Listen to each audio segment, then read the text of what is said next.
জানা কি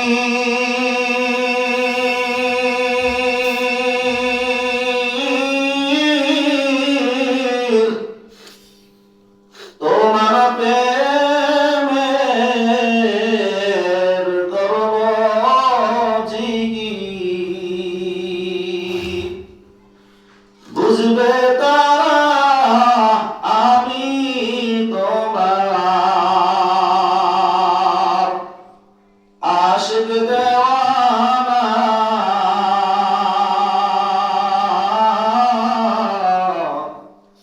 তোমার দেখা না পেলে মন ঘরে টিকে না তোমার দেখা না পেলে মন ঘরে টিকে না দুনিয়ার জিন্দেগি এমন একটা জিন্দেগি যে জিন্দেগিতে আল্লাহ তাআলার স্মরণ যার যত বেশি যার অন্তরে আল্লাহ তাআলার স্মরণ আর যার জবানে আল্লাহ তাআলার স্মরণ যার যত বেশি বলে আল্লাহ তাআলা তার চেহারা যেমন হোক না কেন বলে আল্লাহ তাআলার কাছে তার দাম তত বেশি। বিলাল রাদিয়াল্লাহু তাআলা আনহু নিজে কালো মানুষ আবার তার জড়তা জিহ্বায় সমস্যা বলেই বিলাল রাদিয়াল্লাহু তাআলা আল্লাহর নাম নিতেছেন যতবার উনি আল্লাহ আল্লাহ বলতেছেন ততবার আবু জাহেল সহ উতবা সাহেবা সহ সবাই তার আযাব বাড়ায় দিতেছেন। যতবার আল্লাহ আল্লাহ বলেন ততবার তার শরীরে আঘাত শুরু হয়। কিতাবে লেখেন আজকে যে আঘাত হয় কালকে আবার আইসে আঘাতের উপরে আবারও আঘাত করে যাতে বেলাল একটু কষ্ট বেশি পায় বলে যখন আল্লাহ একজন বলে সাক্ষী দেয় এতবার বারবার মার করার পরে পিঠের উপরে গরম বালুর উপরে সোয়া পাথর দিয়া চবরি গলিয়া দেওয়ার পরেও যখন বেলালকে আল্লাহ তুমি একজন আমি বেলাল সাক্ষী দিলাম আমার যত মায়ের দেয় তুমি আল্লাহ একজন তোমার কোনো শরীক নাই বলে যখনই বেলালে আহাত বলে বলে আল্লাহ একজন সাক্ষীর কথা উচ্চারণ করে এবার উতবা বলেন ওর জিহ্বাটা বাইরে করে নিয়ে আসো জিহ্বাটা টান দাও। কিতাবে লিখছেন জিহ্বাটা টানিয়া জমিনে এসে যখন তারাক মারিয়া দিল আর জবান দিয়ে যখন রক্ত বের হওয়া শুরু করলো বেলালের মা পাশে দাঁড়া চোখ দিয়া পানি পানি করে বলে বলে বেলাল তোমার জবানে পেরাক মারা দিল রক্ত বাইর হয়ে গেল। বেলাল বাবা আমি মার দিলে কত আর এই কষ্ট সহ্য হয়। বেলাল আমি মা বললাম আহাত নাম বলা সারিয়ে দাও আর আল্লাহ আল্লাহ বলো না বাবাদের কথাগুলি মানো আর আল্লাহর নাম জবানে নিও না তুমি আল্লাহর নামটা ছাড়া তোমার কষ্ট কমায় দিবে আমার মার দিলটা শান্তি হয়ে যাবে। বেলাল বলে মা এতবার যতবার আমি আল্লাহ আল্লাহ বলছি এতক্ষণ সময় এইবার রক্ত বাইর হওয়ার পরে আল্লাহ বলে আমি যেই মজা পাইছি এর আগে আমি এত আর মজা পাই নাই। আওয়াজ করে বলি সুবহানাল্লাহ।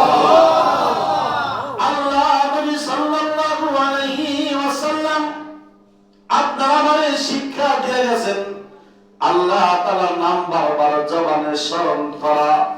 পয়গম্বর আরবি আপনার আমার পরিচিত মহব্বতের নবী ইব্রাহিম খলিলুল্লাহ নবীর কাছে দুইজন ফেরেশতা এসে হাজির হয়ে গেছে।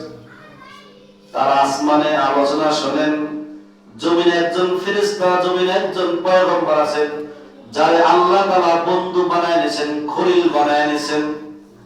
ফেরেশতাদের ভিতরে এবার গবেষণা সকাল থেকে সন্ধ্যা পর্যন্ত আল্লাহর নাম জবানে নেই রুকু করি সিজদা করি আর আল্লাহ তাআলার স্মরণ করি ফেসবুক চালাই না মোবাইল চালাই না একদিন খাই না ঘুমাই না পানিও পান করি না শুধু আল্লাহর খুশির জন্য যা করার তাই করি তারপর আল্লাহ আমাদের বন্ধু বানায় না, খলিল বানায় না।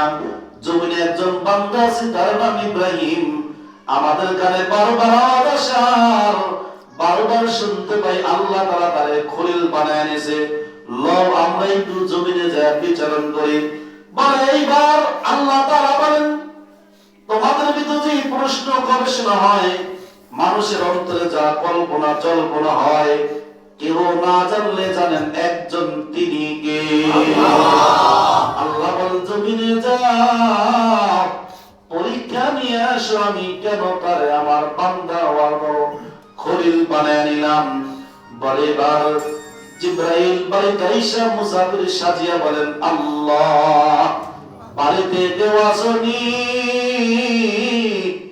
আমরা মুসাফির, আমি আল্লাহর নাম জবান নিলাম, আল্লাহর খুশি আসতে আল্লাহ রাস্তা আমারে কিছু দিবানি। বলে যখনই আল্লাহর নাম ফেরেশতা ভিক্ষুক সাজিয়া তার জবান দিয়া বের করে দিল, আর এই আওয়াজটা যখন ইব্রাহিম নবীর কানে চলিয়া গেল, ইব্রাহিম নবী বলেন, কি রে ভাই, যার সাথে আমার প্রেম 24 ঘন্টা হয়, যার নাম আমি জবানে লই, তিনি আমার একজন আল্লাহ, তার নাম তুমি জবানে লইলা, তুমি তো আমার খুব কাছের মানুষ হয়ে গেলাম। বলো তোমার কি লাগবে? বলে আপনি খুশি হইয়া যাবেন। বলে আমার যা উট আছে এখান থেকে তোমার আমি 100 উট দিয়া দিলাম। বলে এরকম উট দিয়া দিল। আবার বলেন আল্লাহ, যখনই ফেরেশতা মুসাফির সাজিয়ে আল্লাহর নাম নেয়, যতবার আল্লাহ বলেন ততবার তারে উট দান করে। বলে উট দিতে দিতে যখন সব উট তারে দিয়ে দিল, এবার ফেরেশতা জিবরাইল মুসাফির সাজিয়া বলেন, ভাই উট তো সব দিয়া দিলা, ঠিক আছে, যদি এবার আমি আরেকবার আমার মাসুকের নাম নেই, তোমার ভালোবাসার মানুষের নাম নেই, ভালোবাসার মালিকের নাম নেই, আল্লাহর নাম আবার উচ্চারণ করি, এবার আমারে তুমি কি দিবা? তোমার কাছে তো এবার কোনো সম্বল নাই। বলে যদি তুমি আর একবার আল্লাহর নাম উচ্চারণ করো, আমি খুশি হইয়া তোমার এতক্ষণ যা কিছু উটগুলি দিয়া দিছি, এই সব উট পাওয়ার জন্য আমি বিনা বেতনে রাখা হয়ে যাবো। বলে এবার যখনই বললো আমি রাখাল হয়ে যাই, বলে ফেরেশতা বলেন তোমার রাখাল হওয়া লাগবে না, তুমি যে আল্লাহ তাআলার প্রেমে আবদ্ধ নিজের জীবনকে সাজায় নিছো, এটা আমাদের পরীক্ষা করাও একটা সিস্টেম ছিল, দরকার জানা ছিল, জানা হয়ে গেল। তোমার রূপ তুমি নিজে রাখিয়ে দাও, তোমারে আল্লাহ তাআলা খলিল বানায় নিছেন কি জন্য, এটা আমাদের বোঝা হয়ে গেছে। যাও, আল্লাহ তাআলার সিদ্ধান্ত আসলেই সঠিক, তুমি যত আল্লাহরে ভালোবাসো এমন ভালোবাসা আমরা দিতে পারি না। ইব্রাহিম নবীর সেই আল্লাহ এখনো আছে না নাই? ইব্রাহিম নবীর মতো এখনো কোন বান্দার কোন বান্দি আল্লাহর ভালোবাসা অন্তরে নিয়া আল্লাহর ডাকতে বলে আল্লাহ। ইব্রাহিম নবীর আল্লাহ তাআলা যখন আগুন রে ফুলের বাগান বানায় দিয়েছেন, আল্লাহ তাআলার কসম, আল্লাহর সাক্ষী রাখিয়া বলি, অমন ঈমান আকীদা নিয়ে, অমন প্রেম নিয়ে যদি কেউ এখনো আল্লাহ ভরসা করে কোন কাজ করে, আল্লাহ তাআলা তার জন্য সব কিছু কঠিনটারে সহজ বানায় দিবে।